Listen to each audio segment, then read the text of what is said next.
pamilya, unang paaralan ng kabanalan.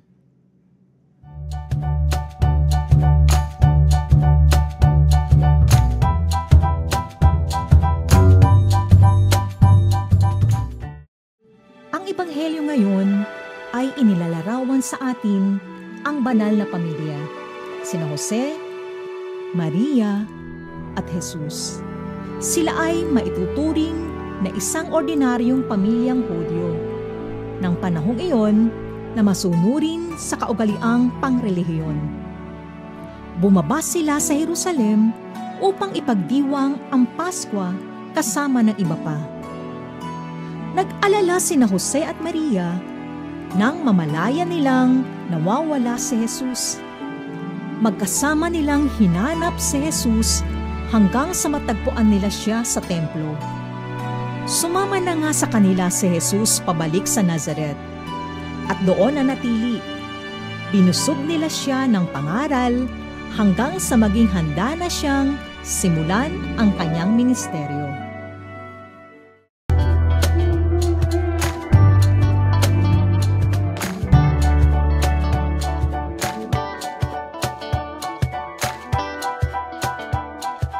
Ano ba ang kahalagahan ng pamilya at mga gampanin ng bawat kasapi nito? Ang pamilya ang unang paaralan ng ebanghelisasyon, na kung saan natututo ang mga kasaping magbahagi ng biyaya at liwanag ni Kristo sa iba. Ito ay dapat na maging isang lugar na kung saan na ipagkakaloob ang ebanghelyo at mula rin dito nagniningning ang ebanghelyo. Dapat maunawaan ng mga ama na higit pa sila sa pagiging tagapaghanap buhay. Sa pamamagitan ng kanilang matapat na paglalaan ng sarili sa kanilang hanap buhay, nagbibigay sila ng isang halimbawang nakapagpapahayag ng ebanghelyo sa kanilang mga kabiyak puso at mga anak, at gayon din sa mga iba pang hindi nila kapamilya. Katulad ni San Jose, na ama ng tahanan ni Jesus, isang simpleng manggagawa bilang karpintero na tapat na ginampanan ang gawain at hindi pinabayaan ang pamilya. Maaaring ang husay ni Jesus sa pahayag at paliwanag ng salita ng Diyos noong siya'y natagpuan nila sa templo, na hinangaan ng marami sa kabila ng kanyang kamusmusan, ay dahil naturuan at nagabayan siya ng maayos ng kanyang amang si Jose. Ang mga babaeng kabiyak dibdib ang puso ng tahanan. Katuwang ng mga ama, pinangangalagaan nila ang kabanalan ng pamilya. Dito sa ating bansa, higit sa mga ama, ang mga ina ang kinikilalang may tungkuling palakihin ang kanilang mga anak sa tahanan. Kung kaya't, ginagampanan nila ang napakahalagang papel sa pagtubo ng kanilang mga anak tungo sa kaganapan bilang mga tao at bilang mga Kristiyano. Ang kanilang pag-ibig at pagdamay, ang kanilang katibayang loob, kabanalan at pagtitiis, may epekto ang lahat ng mga ito, maging sa pagtanda ng kanilang mga anak. Kaya nga, tulad ni Mariang ina ni Jesus at kabiyak puso ni Jose, nakuha ni Jesus ang tibay ng loob, pagkamatiisin, ang pagmamalasakit at matinding pagmamahal sa kanyang ina.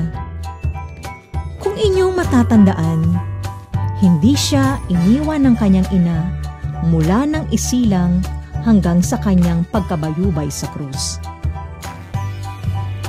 Ang mga kabataan at mga musmus, ang kasalukuyan at kinabukasan ng iglesia.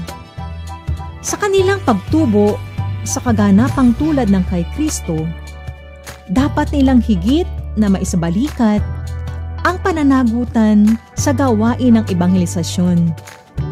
Isang gawaing may bahagi sila ng kasama ang kanilang mga nakatatanda sa pamamagitan ng karapatan ng binyag.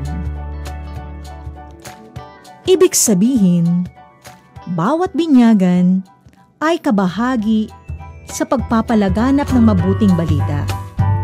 At bawat magulang at nakatatanda ay kaagapay sa paghubog sa mga kabataan upang maihanda sila sa ganitong gawain tulad na nangyari sa banal na pamilya, Jose, Maria at Jesus.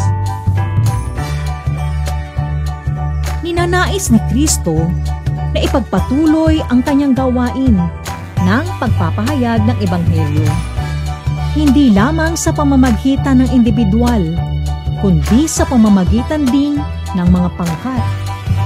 Nangunguna dito ay ang mag-anak na Kristiyano, ang iglesia sa tahanan.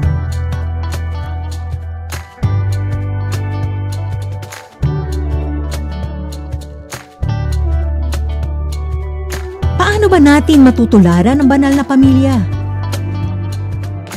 Tungkulin ng mag-anak na Kristiyano na ibunyag at ipamalita ang pag-ibig ng Diyos sa pamamagitan ng pagtupad sa 4 na mga tungkulin.